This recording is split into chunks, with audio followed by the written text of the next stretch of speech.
Hello everyone, कैसे हैं दोस्तों आप सब? कैसी चल रही है एस्टिमेशन? Good, very good. अच्छे चलनी चाहिए और हो सकता है हम लोग हमारी तरफ से तो पूरी कोशिश करते ही हैं, आप लोगों को भी कमी नहीं रखनी चाहिए मेहनत में।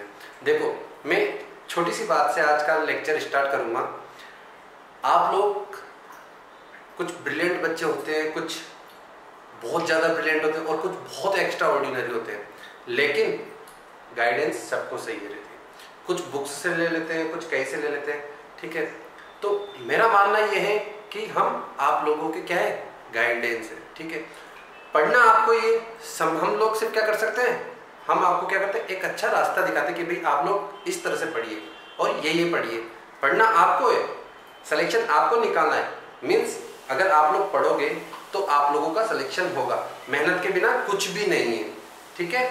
तो मेरा कहने का पर्पस यही है कि आप लोग मेहनत करो, मेहनत करोगे तो ही अच्छा रिजल्ट आएगा, क्योंकि आज के टाइम पे कंपटीशन बहुत ज़्यादा टफ हो गया। और टफ का मतलब ये है कि जो पढ़ रहा है या जो मेहनत कर रहा है उससे काम नहीं चल रहा। एक्स्ट्रा मेहनत मीन्स आप यहाँ क्लासेस तो अच्छे से ले ही रहे हो, मीन्स जो हम पढ़ा रहे हो उन्हें तो अच्छे से समझ रहे हो, इसके बाद भी आपको प्रैक्टिस चाहिए। जैसे मैं कन्वेंशनल कोई क्वेश्चन कराता हूँ तो उसकी प्रैक्टिस चाहिए। मैं जैसे आज भी मिसलेनियस में आपको जैसे कुछ जो एक्स्ट्रा छूटे हुए टॉपिक रहते हैं उन्हें कवर कराऊंगा, तो आप लोगों को क्या करना चाहिए, इन चीज़ों को कवर करना चाहिए। जैसे मैं आप लोगों के लिए एक्स्ट्रा टाइम निकाल रहा हूँ तो आप लोगों को भी क्या करना चाहिए, एक्स्ट्रा टाइम खुद के लिए देना चाहिए। आप लोगों का अच्छा रिजल्ट जाएगा तो हमें लगता है कि हमारी मेहनत सफल होगी, ठीक है।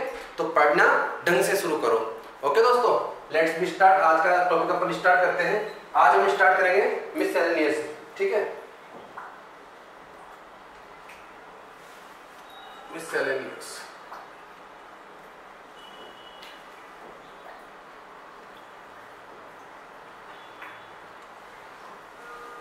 देखो ये वो चीजें हैं जो यूं कह सकते हैं हम कि इंक्लूड तो होता है हमारे एग्जाम में, लेकिन हमें शो नहीं होता, दिखता नहीं है। ऐसे क्वेश्चंस या ऐसे टॉपिक जो हमें दिखते नहीं है, तो क्यों ना मैं ऐसे टॉपिक्स को रिमेंबर लूं या आप लोगों को ऐसे टॉपिक्स बताऊं जो आप लोगों को आप कहोगे सर ये चीज नहीं मिली पर ये भी आ गया। तो ऐसे टॉपिक्स जो इंक्लूड तो होते हैं, मीन्स जरूरी तो होते हैं, पर आप लोगों को मिलते नहीं। आप लोग सोचते हो अरे यार आउट ऑफ सिलेबस है, कौन ध्यान दे, पर आता है। तो ऐसे जो टॉपिक जो रह जाते हैं तो उनके लिए हम आज पढ़ाई करेंगे। अब ध्यान देना, मैं आपको प्लिंथ एरिया रेट्स बताऊंगा ऑफ डिफरेंट बिल्डिंग्स के लिए, ठीक है। सबसे पहले हम स्टार्ट कर रहे हैं plinth area rates of different buildings, ठीक है। First class, second class BRICS की जो बिल्डिंग्स होती है इनके लिए प्लिंथ एरिया रेट भी अलग अलग होती है। क्या होती है? अलग अलग होती है। ध्यान देना, यहां से मैं स्टार्ट कर रहा हूं। और इन टॉपिक्स पे क्या होता है, बच्चे जनरली ये सोचते हैं कि अरे यार कौन ध्यान दे। प्लिंथ एरिया में पहले बता चुका हूं कैसे निकालते हैं, क्या होता है, पर यहां पर अलग अलग बिल्डिंग्स के लिए अलग अलग तरह से हम ध्यान देंगे। अब मैं आपको एक चीज और बता देता हूं। आप लोग क्या सोचते हो, दो तरह के क्वेश्चन होते हैं, एक होते हैं हार्ड, एक होते हैं इजी। इजी क्वेश्चंस के लिए तो आप क्या सोचते हो, अरे कौन ध्यान दे, हो जाएगा हो जाएगा। बट जो बहुत हार्ड क्वेश्चंस होते हैं या जो लगता है हमें कि टिपिकल है, उन पे आप इतना ध्यान देते हो, इतना ध्यान देते हो कि वो भी नहीं हो पाते, क्योंकि आप उन्हें क्या मान लेते हो पहले से हार्ड है। तो आप किसी क्वेश्चंस को, मतलब किसी भी क्वेश्चन को आप ज्यादा हार्ड भी ना मानो और किसी को इजी वे में भी मत लो। मेहनत सब पे बराबर करो, तब जाके अगर आपके बेसिक क्लियर है तो आप लोग यहाँ पर क्वेश्चन कर लोगे, ठीक है। तो मैं यहाँ पे डिफरेंट बिल्डिंग्स की आपको जो प्लिंथ एरिया है वो आपको यहाँ बताता हूँ, ध्यान देना, ठीक है। तो देखो, हम जो हमारे मतलब परिवारों के लोगों के रहने के लिए जो भवन होते हैं उन्हें हम रेजिडेंशियल बिल्डिंग बोलते हैं। तो स्टार्टिंग यहीं से करता हूं मैं, ध्यान देना। रेजिडेंशियल बिल्डिंग फर्स्ट क्लास,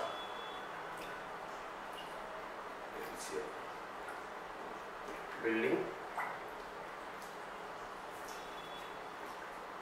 ये फर्स्ट क्लास से क्या मतलब है, बिकॉज यहाँ पे फर्स्ट क्लास ब्रिक का यूज हुआ है। फर्स्ट क्लास मतलब क्या होता है, फर्स्ट क्लास ब्रिक का यूज होता है। ठीक है, फिर मैं कह सकता हूं यहां पर रेजिडेंशियल बिल्डिंग,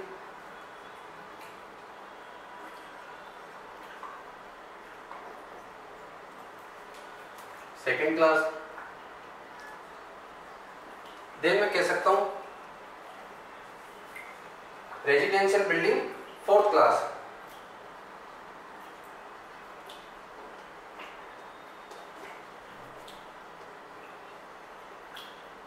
अब एक चीज ध्यान देना, अब यहाँ पे ब्रिक वर्क से मतलब नहीं है, सॉरी अपन ने गलत समझ लिया था, क्योंकि first class second class fourth class ही क्या ब्रिक वर्क से मतलब नहीं है। यहाँ पे जो रेजिडेंशियल बिल्डिंग है इनके भी क्लास होते हैं। ठीक है, कुछ परफेक्ट कैटेगरी से बने होते हैं जो फर्स्ट क्लास कैटेगरी में आते हैं, कुछ थोड़ी कमी रह जाती है तो सेकंड क्लास कैटेगरी में आते हैं, और कुछ रहते हैं जो फोर्थ क्लास कैटेगरी में आते हैं। ठीक है, तो इनकी जो प्लिंथ एरिया रेट होती है वो अलग अलग रहती है। ठीक है, अब ध्यान देना, अपन यहाँ पे थर्ड लेते हैं, एक फोर्थ भी आएगा, सीक्वेंस में चलते हैं। रेजिडेंशियल बिल्डिंग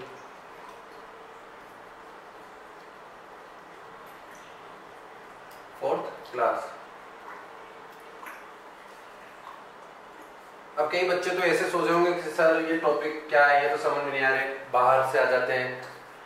तो ये जो अपनी हेडिंग है ना मिससेलेनियस का, इसका मतलब ही यही है कि ऐसे टॉपिक जो आप लोगों को लगता है कि ये नहीं आ सकते, बट क्या से क्वेश्चन आ जाते हैं। और एसएससी जेईई है जो किसी चीज को कम नहीं मान के चले उसी का सिलेक्शन होता है। ध्यान देना, किसी भी चीज को आपको कम नहीं मान के चलना भाई।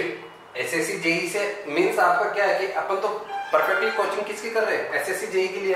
तो एसएससी जेईई में आप लोग ये क्वेश्चन तो ले ही सकते हो, आप आपकी स्टेट के जो जेईई के एग्जाम होते हैं वहां भी तो आप इन्हें यूज कर सकते हो। ठीक है, देन इसके अलावा अपने पास कौन सी बिल्डिंग होती है, स्कूल एंड कॉलेज की बिल्डिंग होती है। तो यहां लिख सकता हूं मैं स्कूल एंड कॉलेज बिल्डिंग। ठीक है, और एक टाइप और हो जाती है एक तरह से हॉस्टल बिल्डिंग। ठीक है,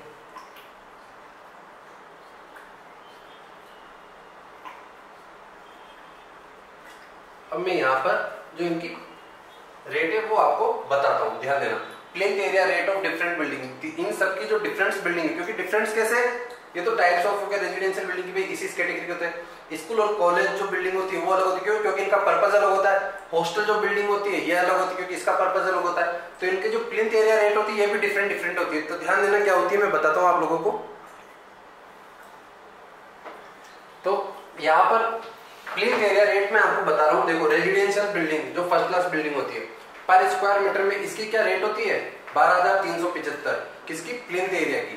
ठीक है, सेकंड क्लास जो बिल्डिंग होती है इनकी होती है 10,700 per square metre of plinth area, per square metre of plinth area. ये रेट पूछ ली जाती है कि भाई सेकंड क्लास बिल्डिंग में जो प्लिंथ एरिया होती है इसकी रेट क्या होती है, तो आपको आनी चाहिए 10,700, मतलब ये कुछ वैल्यूज होती है जो हमें पता होनी चाहिए first class second class third class के लिए डायरेक्ट। ठीक है, और third class fourth class lump sum same होती है, तो इनकी जो होती है रेट भी सेम होती है। रेजिडेंशियल बिल्डिंग थर्ड क्लास के लिए क्या होती है, 9,700। रेजिडेंशियल बिल्डिंग फोर्थ क्लास के लिए क्या होती है, ये भी 9,700। और ध्यान देना इसकी यूनिट होती है जो पर स्क्वायर मीटर होती है।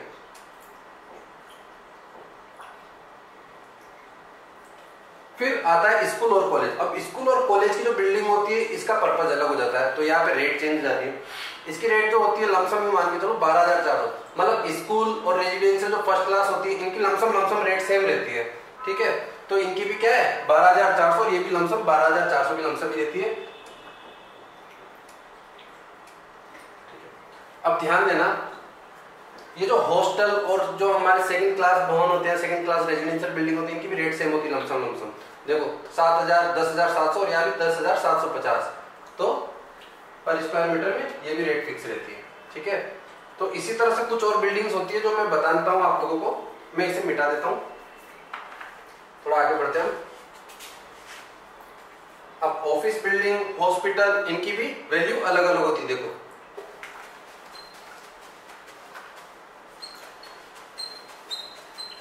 टॉपिक को ऐसे मत समझना कि सर ये कैसे याद रखेंगे किसी, क्योंकि देखो अपना टॉपिक है मिससेलेनियस का टॉपिक है। मिससेलेनियस में क्या आता है जो हमें लगता ही नहीं है क्या आएगा, ये छूटे हुए टॉपिक रहते हैं जो हमें जनरली याद नहीं रहते। तो देखो 7वें नंबर पर ऑफिस बिल्डिंग, और ऑफिस बिल्डिंग की जो रेट होती है वो होती है 12,375। तो देखो ऑफिस बिल्डिंग हो गई, मतलब ये आपके माइंड से रेट सेट कर लो। प्लिंथ एरिया रेट क्या होती है, ऑफिस बिल्डिंग हो गई, कॉलेजेस हो गए, स्कूल हो गए, फर्स्ट क्लास रेजिडेंशियल बिल्डिंग हो गई, तो इनकी क्या होती है एकदम वैल्यू फिक्स होती है प्लिंथ एरिया की। अब ऑफिस बिल्डिंग के अलावा कौन सी, हॉस्पिटल भी आ गए, तो हॉस्पिटल बिल्डिंग, और हॉस्पिटल बिल्डिंग जो होती है इसकी जो रेट हमें मतलब एक तरह से निकालनी होती है, ये भी लमसम फर्स्ट क्लास बिल्डिंग में आती है, तो इसकी भी rate 12,375 per square metre of plinth area. ठीक है, तो आप ऐसा मत समझो इनकी रेट्स अलग अलग है, मैं आपको कैटेगरीज बता रहा हूँ कि देख लो आपको लमसम फर्स्ट क्लास कैटेगरी की जो अच्छी चीजें होती है जिनका ज्यादा यूज होता है एक तरह से के लिए है, तो इनकी जो रेट्स होती है प्लिंथ एरिया रेट ज्यादा होती है। ठीक है, फिर हॉस्पिटल के बाद हम ले लेते हैं वर्कशॉप बिल्डिंग। अब वर्कशॉप जो बिल्डिंग होती है इनका क्या यूज कम होता है थोड़ा सा,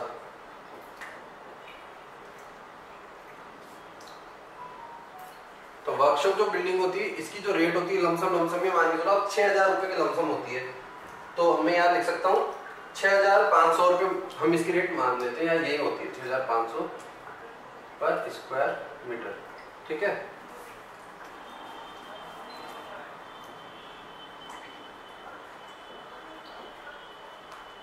एक और ले लेता हूँ, कोई सी एक बिल्डिंग और लेता हूँ। वर्कशॉप तो होगी हमारी, वर्कशॉप के बाद मान लो आप मॉडल विलेज हाउस ले लो आप। ठीक है, अब मॉडल विलेज हाउस की क्योंकि ये क्या होते हैं एक तरह से कम यूज होते हैं, तो इनकी रेट क्या होती है कम हो जाती है। मॉडल विलेज हाउस में 4,500 पर स्क्वायर मीटर। तो इस तरह से कुछ टॉपिक होते हैं जहां से हमें रेट्स पूछ ली जाती कि भाई बताओ प्लिंथ एरिया रेट क्या होगी इस बिल्डिंग की। अब हमें पता नहीं है भाई साहब कैसे होगी, क्योंकि बहुत सारे कंफ्यूज करने के लिए क्वेश्चन में अलग अलग वैल्यू दे देते हैं, अब निकाले कैसे। तो डायरेक्ट ऑब्जेक्टिव क्वेश्चंस के लिए अगर आप लोगों को याद करना है तो इन चीजों पे भी ध्यान देना होगा। ठीक है, नोट करो आप, मैं आगे आपको क्वेश्चन कराऊंगा जो रिलेटेड है हमारे टॉपिक से। ठीक है, मैं इसे अब क्लीन कर देता हूं ताकि आप लोगों को आगे करा सकूं सवाल। अब ध्यान देना, क्योंकि मैंने एस्टिमेशन में लमसम बहुत कुछ कराया, कन्वेंशनल क्वेश्चन कराया, ऑब्जेक्टिव्स भी आप लोगों को कराया, करना आप सबको है। हो सकता है कुछ ऐसे टॉपिक्स हो जो आपको लगे कि सर ये हमें समझ नहीं आया, या यहाँ से हमें ये जो क्वेश्चन है ये कई बार करा, तो रिलेटेड टॉपिक आपको पढ़ाया होगा, वहां से उस क्वेश्चन का आंसर निकलेगा ही निकलेगा। क्योंकि जरूरी नहीं है कि भाई जैसी खीर बनी हो वैसी की वैसी खाने को मिले। ठीक है, सोल्व करना आपको आना, करना आपको पड़ेगा, सीखना आपको पड़ेगा। ठीक है, कुछ कंफ्यूजन होते हैं तो वो हम दूर कर देते हैं। जैसे एक क्वेश्चन में लेता हूं, ध्यान देना, अब अलग है थोड़ा पर हमारे टॉपिक से रिलेटेड है, जैसे क्वांटिटी से रिलेटेड है। अब देखो द क्वांटिटी, ठीक है, अब यहाँ क्वांटिटी आ गई तो इसका मतलब समझ के भाई क्वांटिटी निकालना है तो हम वॉल्यूम या जो भी है स्क्वायर मीटर में कुछ ना कुछ निकालेंगे। ठीक है, of brick work in foundation, of brick work in foundation. अब फाउंडेशन के अंदर जो ब्रिक वर्क होता है काय में निकलता है, क्यूबिक मीटर में डेफिनेटली। अब एंड प्लिंथ पर डे, भाई ये पूछ रहा है जो फाउंडेशन होगा वो और जो प्लिंथ होगा उसमें पर डे जो मेसन काम कर रहे हैं वो कितना काम कर रहे हैं पर डे, पर mason should be, per day पर मेसन शुड बी। ठीक है, ऑप्शन दिए हुए हैं हमें, लमसम मान के चलो आप 1.75, 2.5, 1.0 1.25, ठीक है।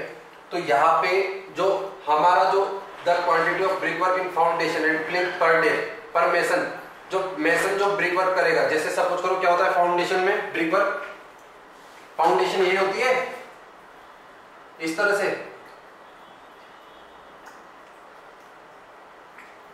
इस तरह से होती है, ये फर्स्ट फुटिंग होती है, ये सेकंड फुटिंग होती है, तो ये ब्रिक वर्क ही तो होता है जो मैं बताता हूँ फाउंडेशन में। मैं जब बिल्डिंग एस्टिमेट सोल्व करा रहा था तो मैंने बताया था ब्रिक वर्क इन फाउंडेशन, तो वो मेसन जो सोल्व करते हैं तो पर डे कितना क्यूबिक मीटर कर लेते हैं, मैंने बताया ना quality of brick work in foundation. तो ये हमारी जो भी क्यूबिक मीटर, इनकी जो यूनिट है क्यूबिक मीटर। तो ध्यान देना, मैं आप लोगों को बता देता हूं, आंसर इज 1.25 पर मेसन। फाउंडेशन में जो ब्रिक वर्क या प्लिंथ का जो काम करेगा पर डे कितना करेगा, 1.25 क्यूबिक मीटर। मिनिमम इतना वर्क होता है, ये फिक्स होता है, ठीक है। अब इसके बाद में अगर डायरेक्ट ऐसे बोलूं कि ठीक है चलो साहब ये तो प्लिंथ एक तरह से brick work in foundation, foundation और प्लिंथ का काम हो गया। अब अगर मैं यहाँ भी बोलूं कि ये तो सब ब्रिक वर्क का काम था, अब ब्रिक वर्क को फाउंडेशन की जगह अगर स्ट्रक्चर में लूं तो कितना काम करेगा, तो यहां पे आप लिख सकते हो, देखो स्टार लगा क्या लिख लेना भाई, रिलेटेड क्वेश्चन है इसलिए ये भी बता देता हूं। तो ध्यान देना, brick work in super structure, क्योंकि ब्रिक वर्क तो ऊपर पे होता है जो हमें दिखता है, ठीक है। तो वहां पे जो मेसन का काम होता है पर डे का वो कितना होता है, ध्यान देना, विथ सीमेंट मोटा, क्योंकि क्वेश्चन कहीं से भी बन जाता है। ये यहाँ पे 1 क्यूबिक मीटर पर डे, ठीक है। तो brick work in super structure में तो कितना देगा मिनिमम वर्क, 1 क्यूबिक मीटर या 1 मीटर क्यूब जो भी बोलते हो, 1 क्यूबिक मीटर पर डे। और ब्रिक वर्क अगर फाउंडेशन में या प्लिंथ के लिए करना हो तो 1.25 क्यूबिक मीटर, ठीक है। मैं इसे क्लियर कर देता हूं, एक सवाल और करते हैं आगे। इस तरह से क्वेश्चंस करते जाओ, श्योर कह रहा हूं आपकी मेहनत रंग लाएगी। जैसे जैसे आप लोग पढ़ोगे और हमारे लेक्चर्स को या हमारे जो क्लासेस होती है इन्हें आप लोग अगर ढंग से पढ़ोगे तो और अच्छा रिजल्ट मिलेगा। ढंग देखो, पढ़ना और ढंग से पढ़ने में बहुत अंतर होता है। कोई तो होता है बस कि हाँ देख लिया समझ लिया, और कोई होता है जो एक एक लाइन को एक एक टॉपिक को ढंग से पढ़ के रजिस्टर पे नोट करके समझता जाता है। तो डिफरेंट तो आता है, दोनों में अंतर तो आता है। तो मेहनत करो, ठीक है। क्वेश्चन और निकालेंगे हम, जैसे सपोज करो एक क्वेश्चन और क्या लेते हैं हम, चलो एक चीज और बता दो आप, ये तो चलो हुआ ब्रिक वर्क। अब ये मान के चलो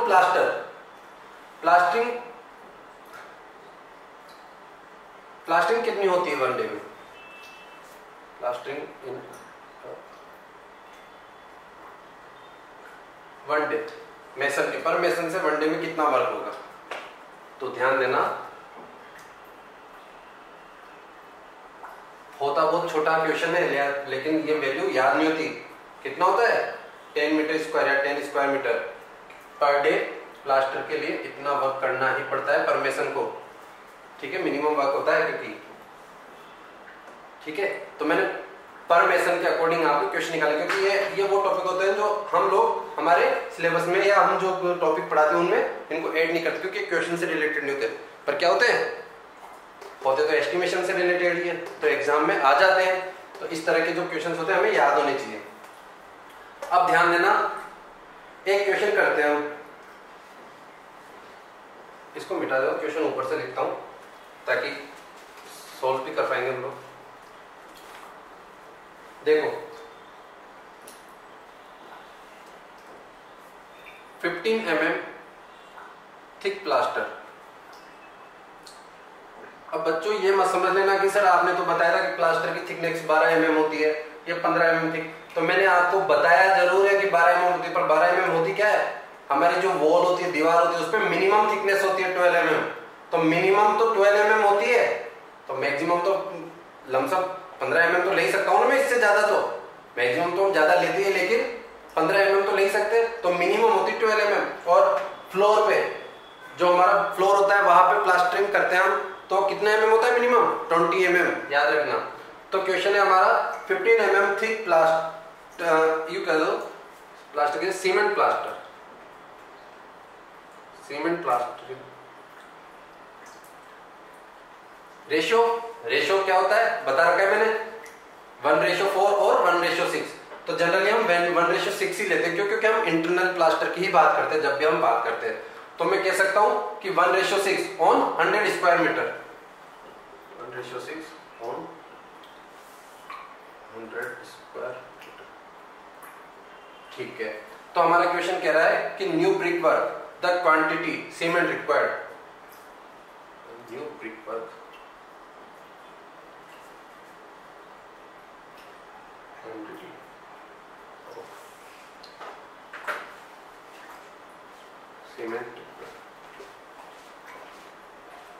सीमेंट की रिक्वायर्ड मान ली भाई साहब कितनी होगी 100 स्क्वायर मीटर के लिए।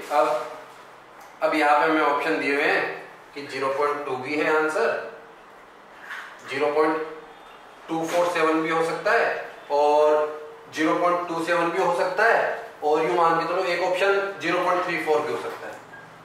ठीक है, और ये सब कहीं में आएंगे? क्यूबिक मीटर में। कहीं में आएंगे? क्यूबिक मीटर में। एक कंफ्यूजन में यहाँ दूर करना चाहूंगा, कई बच्चों का डाउट रहता है, यहाँ पे ध्यान देना कि सर आप जो सीमेंट ले रहे हो आप ये तो क्यूबिक मीटर में ले रहे हो, सवाल तो प्लास्टर का है। बच्चे ऐसे करते कि सर प्लास्टर तो आपने बता रखा कि स्क्वायर मीटर में आता है, तो प्लास्टर आता है स्क्वायर मीटर में, पर प्लास्टर किससे मिलकर बन रहा है? सीमेंट और सैंड से। तो सीमेंट का वॉल्यूम होता है, सैंड का वॉल्यूम अलग होता है, और वॉल्यूम हम क्यूबिक मीटर में लेते हैं। तो सीमेंट का जो वॉल्यूम दिया हुआ है यहाँ पे क्यूबिक मीटर है, और यहाँ पूछा भी गया कि क्वांटिटी ऑफ सीमेंट निकालो। तो क्वांटिटी ऑफ सीमेंट हम कैसे निकालेंगे? तो हम सीमेंट के लिए तो यूज करेंगे, ध्यान देना, और सीमेंट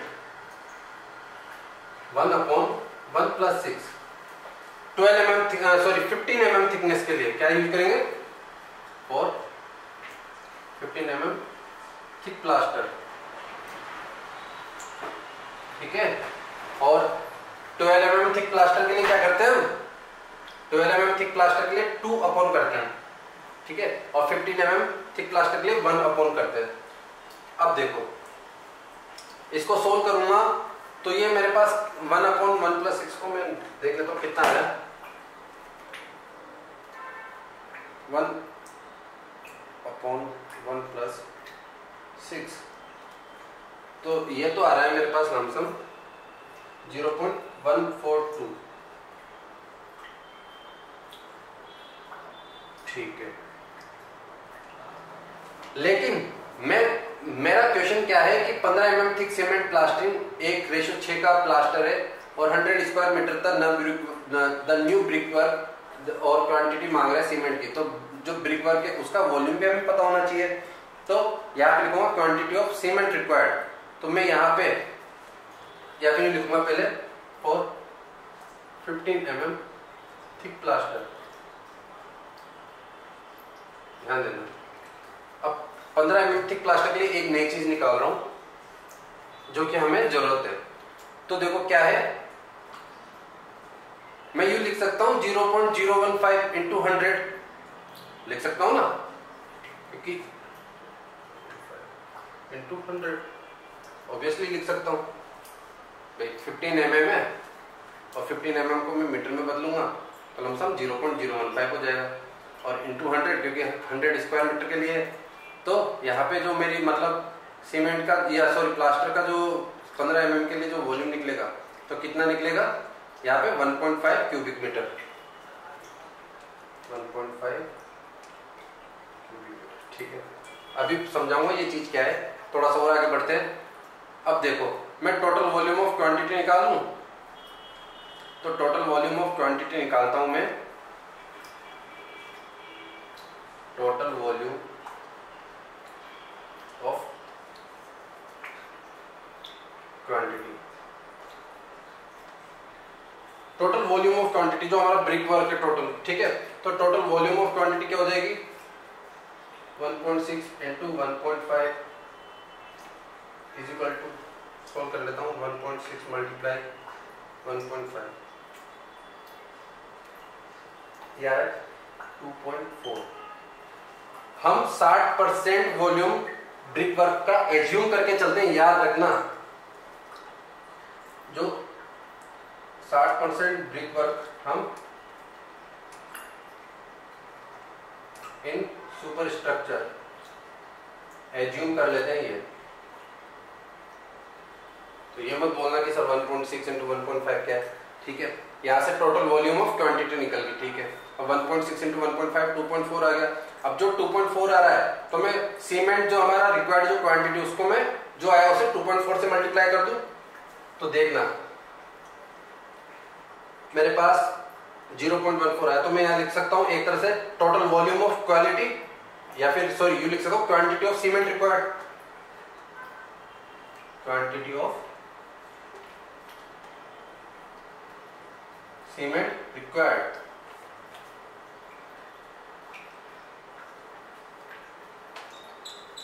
सीमेंट रिक्वायर्ड